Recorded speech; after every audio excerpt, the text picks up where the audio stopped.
सभी सुधीजनों को नमस्कार। गायत्री प्रसाद पांडे की हाल ही में प्रकाशित 2 पुस्तकें मेरे सामने हैं। गायत्री प्रसाद पांडे विश्रुत विद्वान हैं, संस्कृत साहित्य के नव्य व्याकरणाचार्य हैं। वाराणसी संस्कृत विश्वविद्यालय वाराणसी से आचार्य और पीएचडी की उपाधियां उन्होंने प्राप्त की हैं। संस्कृत विश्वविद्यालय वाराणसी में अंतर्राष्ट्रीय विभाग में और काशी नरेश पीजी कॉलेज ज्ञानपुर में वे अध्यापन करते रहे हैं। 2009 में अवकाश प्राप्ति के पश्चात वे साहित्य सेवा सारस्वत साधना करते आ रहे हैं। अतिथि प्राध्यापक भी वे काशी हिंदू विश्वविद्यालय में रहे हैं। हिंदी और संस्कृत में समान रूप से उनकी गति है। साहित्य रचना दोनों भाषाओं में उन्होंने निरंतर की है। स्मृति के दंश, पग पग होत प्रयाग,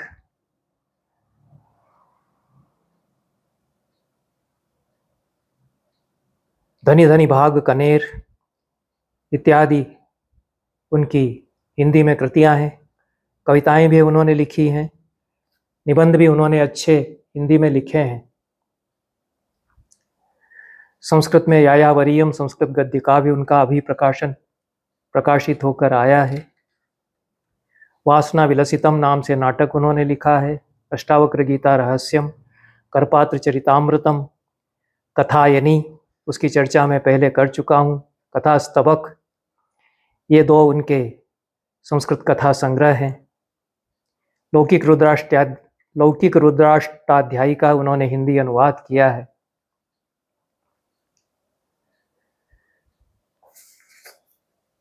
अधिकांश उनकी पुस्तकें शारदा संस्कृत संस्थान वाराणसी से प्रकाशित हुई हैं।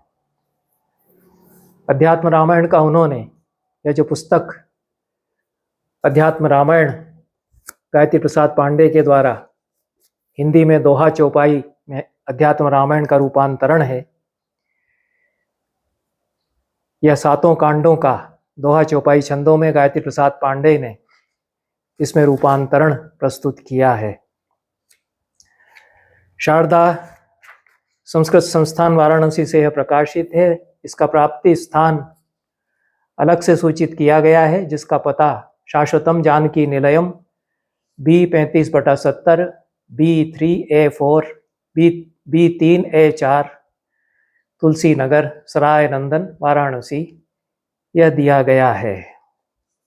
प्रकाशन वर्ष अंदर के पृष्ठों में सूचित नहीं है। आत्मनिवेदन जो 2 पृष्ठों का 2.5 पृष्ठों का गायत्री प्रसाद पांडे जी ने आरंभ में हिंदी में जोड़ा है, उसके अंत में दिसंबर 2024 की तिथि अंकित है। अतः इसी वर्ष यह पुस्तक प्रकाशित हुई है, ऐसा अनुमान किया जा सकता है। गायत्री प्रसाद पांडे ने दोहा और चौपाई और सोरठा छंदों को खूब अच्छी तरह साधा है और रामचरितमानस की शैली का उन्होंने अनुवर्तन किया है। श्रीमद् भागवत पुराण का भी दोहा चौपाई में अच्छा सरल प्रांजल अनुवाद वे इसके पहले प्रस्तुत कर चुके हैं, जिसकी चर्चा मैंने अपने किसी वक्तव्य में इसी चैनल पर की है। अध्यात्म रामायण के दोहा चौपाई रूपांतरण में आरंभ में अध्यात्म रामायण महात्म्य जो ब्रह्मांड पुराणांतर्गत है, उसका भी उसी प्रकार से रूपांतर प्रस्तुत किया गया है। गीता प्रेस गोरखपुर से जो संस्करण अध्यात्म रामायण का प्रकाशित हुआ है, उसमें भी महात्म्य यह आरंभ में दिया गया है। उसी का अनुवर्तन गायत्री प्रसाद पांडे जी ने किया है। छोटा ग्रंथ है अध्यात्म रामायण, किंतु वेदांत तत्व के बोध के लिए बहुत ही उत्तम है और राम कथा का यह एक महत्वपूर्ण प्रस्थान भी है। तुलसीदास के रामचरितमानस पर अध्यात्म रामायण का गहरा प्रभाव है। कुछ स्थानों पर तो वाल्मीकि का नाम लेकर जो प्रसंग तुलसीदास बताते हैं, वे वास्तव में अध्यात्म रामायण से लिए हुए होते हैं। इस रूपांतर के प्रकाशन से हिंदी के पाठकों को अध्यात्म रामायण और रामचरितमानस दोनों की पारस्परिकता और दोनों के साम्य और वैषम्य को समझने में सहायता मिलेगी। अनुवाद सुंदर है। सावधान होकर सुने, पढ़े अध्यात्म पुराण, कलमश कंचुक छाड़ी के, हरिपद करहि प्रयाण। यह आरंभ में राम हृदय बताते हुए कहा गया है। आरंभ के श्लोकों का अनुवाद करते हुए दोहा में सोरठा छंद भी अच्छा साधा है गायत्री प्रसाद पांडे ने। भयउ जानकी नाथ, लीला माया मनुज प्रभु, धरणि भार उद्धार हित, जन्म लिए रघुवंश, जन्म लिए रविवंश मह। यह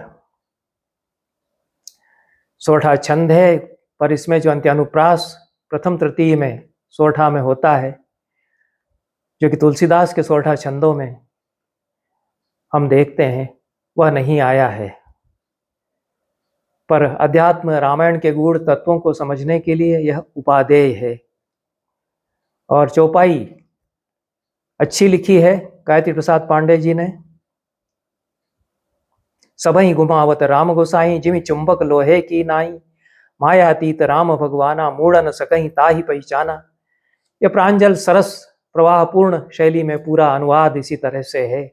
अनुवाद बड़ा श्रमसाध्य कार्य है, यह प्रतिभा की भी अपेक्षा रखता है। कारयित्री और भावित्री दोनों प्रकार की प्रतिभाओं की अपेक्षा रखता है। गायत्री प्रसाद पांडे जी पंडित हैं, विपश्चित हैं, विद्वान हैं, दोषज्ञ हैं। रचना कर्म उनका विविध है, विपुल है, और यह एक नया पड़ाव उनकी रचना यात्रा का है, जो उन्होंने अध्यात्म रामायण का अविकल अनुवाद किया है। आरंभ में उपोद्घात के रूप में आत्मनिवेदन जो उन्होंने प्रस्तुत किया है, उसमें उन्होंने स्वीकार किया है कि उत्तरकांड को लेकर विकल्प हैं। आधुनिक विद्वान उसको प्रक्षिप्त मानते हैं, जिस प्रकार से वाल्मीकि रामायण के उत्तरकांड को भी अधिकांशतया प्रक्षिप्त कहा जाता है, वहाँ पर बालकांड को भी कई अंशों में प्रक्षिप्त माना गया। इस पर मतांतरों का उल्लेख गायत्री प्रसाद पांडे जी ने किया है। वे मानते हैं कि हमारी निष्ठा आस्था सुखांत ही देखना चाहती है राम कथा को। तदनुसार तुलसी ने जो सुखावसान राम कथा प्रसंग है, उसी में पर्यवसान अपने रामचरितमानस का किया है। यद्यपि उन्होंने अन्यत्र राम के द्वारा सीता के निर्वासन के संकेत दिए हैं अपने ग्रंथों में, तो उस कथा भाग को स्वीकार तो किया जाता है, पर अपने समय में राम कथा की पुनः प्रतिष्ठा करने के लिए तुलसी ने राम के राज्याभिषेक और राम राज्य के वर्णन तक ही राम कथा की प्रस्तुति की है। पर अध्यात्म रामायण में तो पूरी राम कथा है, और सीता निर्वासन की कथा का भी विस्तृत वर्णन है। उसको विवाद में न जाते हुए गायत्री प्रसाद पांडे जी ने अनुदित किया है। मुद्रण अच्छा हुआ है, केवल अंत में प्रत्येक सर्ग के अंत में जो संस्कृत में पुष्पिका रखी गई है, या तो न रखते, पर वह शुद्ध मुद्रित नहीं हुई है। एक तो समस्त पदों को तोड़ तोड़ करके उसमें मुद्रित कर दिया गया है। ब्रह्मांड पुराण में जो महात्म्य है, उसके अनुवाद के या रूपांतर के अंत में भी इति श्री ब्रह्मांड पुराणे उत्तरखंडे अध्यात्म रामायण महात्म्यम संपूर्णम, इसमें जो समस्त पद हैं सभी को अलग अलग पद के रूप में मुद्रित कर दिया गया है। ब्रह्मांड अलग है, पुराणे अलग है, उत्तर अलग है, खंडे अलग है। प्रत्येक सर्ग के अंत में अध्यात्म रामायण के इस रूपांतर में भी जो पुष्पिका वाक्य हैं, उनको, उनकी अशुद्धियों को नहीं सुधारा गया है। इति श्रीमद्ध्यात्म रामायणे उमा महेश्वर संवादे ऐसा मुद्रित हुआ है, और यह दोष आद्यंत इसमें है कि श्रीमद् अध्यात्म रामायणे के स्थान पर श्रीमद्ध्यात्म अलग छपा है। श्रीमद् अध्यात्म भी नहीं मुद्रित हो पाया है, और रामायण अलग छपा हुआ है। समस्त पद जिस रूप में व्याकरण की शुद्धि की दृष्टि से मुद्रित होने चाहिए, मुद्रित नहीं हुए हैं। शेष पुस्तक सुंदर है, सर्वांग रमणीय है, और हिंदी के जो भक्त समुदाय हैं उनके लिए यह अनमोल रत्न है, यह भी कहा जा सकता है। दूसरी पुस्तक गायत्री प्रसाद पांडे जी की है। यह भी हिंदी संस्कृत में लिखी गई है। उनका मौलिक गद्य काव्य यह है। अच्छी रचना है, बहुत ही प्रौढ़ रचना उनकी है। गद्य पद्य दोनों में गायत्री प्रसाद पांडे प्रवीण हैं। नए प्रयोग भी उन्होंने किए हैं। कथा साहित्य में कहानियाँ संस्कृत में उन्होंने आधुनिक कथा शैली का अनुवर्तन करते हुए अच्छी लिखी हैं। यह गद्य काव्य है, इसमें परंपरा और आधुनिकता का समागम करते हुए बाणभट्ट की शैली का अनुवर्तन करते हुए अपने समय को भी प्रस्तुत किया है। ये अपने पिता का चरित्र उन्होंने यायावरियम में प्रस्तुत किया है। यायावरियम ही इसका नाम है। यायावरियम यह पुस्तक है। प्रकाशक इसके भी शारदा संस्कृत संस्थान है। प्राप्त स्थान भी शारदा संस्कृत संस्थान ही सूचित किया गया है। 2027/59 जगतगंज वाराणसी यह प्रकाशक का पता है। यह विद्वत शिरोमणि अपने पिता भानुदत्त पांडे जी का जीवन चरित्र ग्रंथकार गायत्री प्रसाद पांडे ने इसमें निबद्ध किया है। 15 दिसंबर 1917 को आविर्भाव हुआ था भानुदत्त पांडे जी का, और 26 फरवरी सन 2006 महाशिवरात्रि के दिन शिव सायुज्य की ही प्राप्ति उन्होंने की। जैसा कि अंतिम जो खंड इसका है, इस गद्य काव्य का, उसमें बताया है। कहीं पर प्रौढ़ी के साथ में ओजो बंध युक्त गाढ़ समास बंधों से युक्त भाषा का प्रयोग किया है। कहीं पर चूर्ण पद शैली का प्रयोग किया है। अच्छा गद्य है। और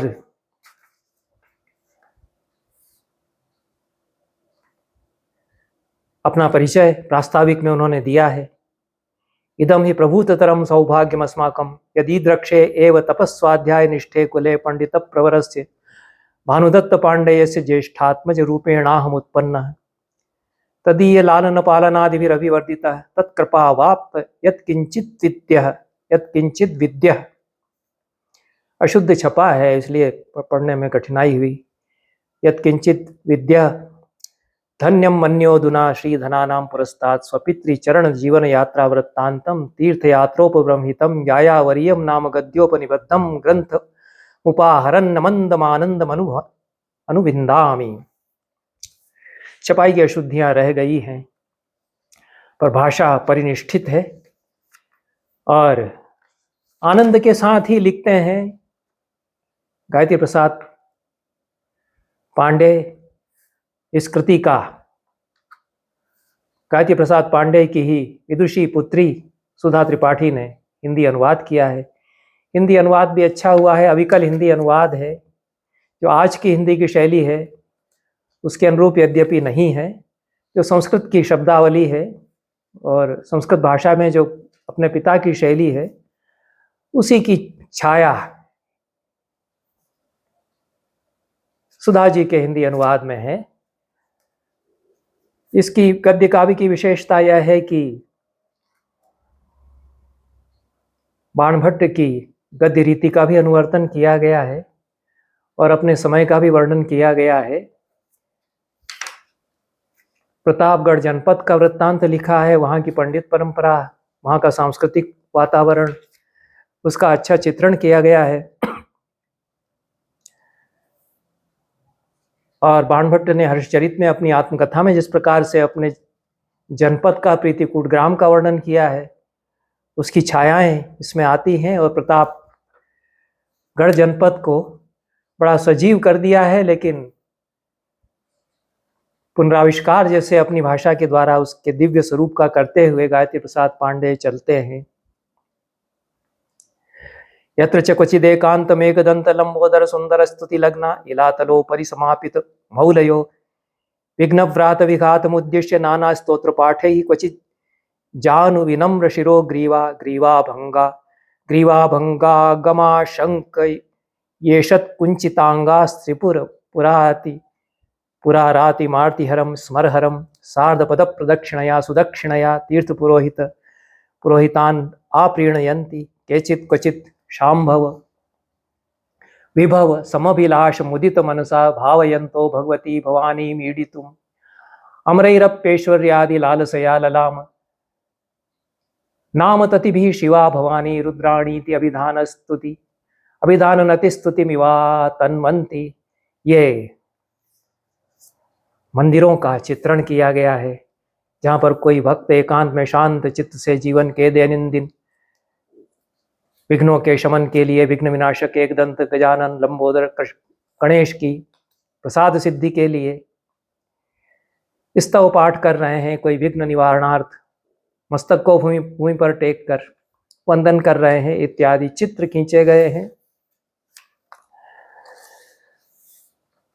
परिसंख्या अलंकार का प्रयोग जिस प्रकार से बाणभट्ट करते हैं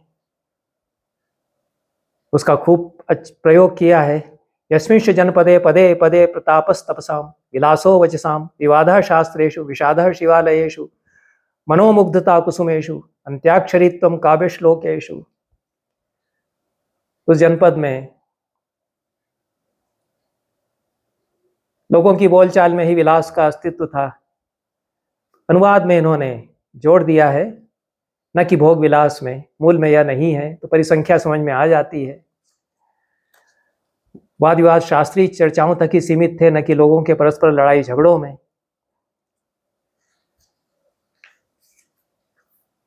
इस प्रकार से प्रतापगढ़ का वर्णन है, फिर वहां के दिलीप नगर का वर्णन है, फिर अपने पिता के जन्म वंश आदि का वर्णन करते हुए उनकी सारी जीवन यात्रा का वर्णन किया गया है। राज वर्णन भी इसमें है।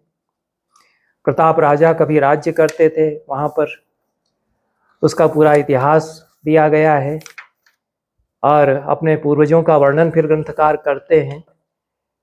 यह पितृऋण से अनिर्ण होते हुए गायत्री प्रसाद पांडे ने जीवन यात्रा का चित्रण, अपने पिता की जीवन यात्रा का चित्रण किया है। 53वें पेज पर गुरुवर्यस्य धर्म संकटम यह शीर्षक छपा है। जहाँ तक व्याकरण की मुझे जानकारी है, संकट शब्द पुल्लिंग में होता है, तो विचार कर लेना चाहिए। और गद्य का नवाविष्कार, जो पारंपरिक गद्य है उसका हो जाता है नवीन वातावरण के चित्रण की दृष्टि से।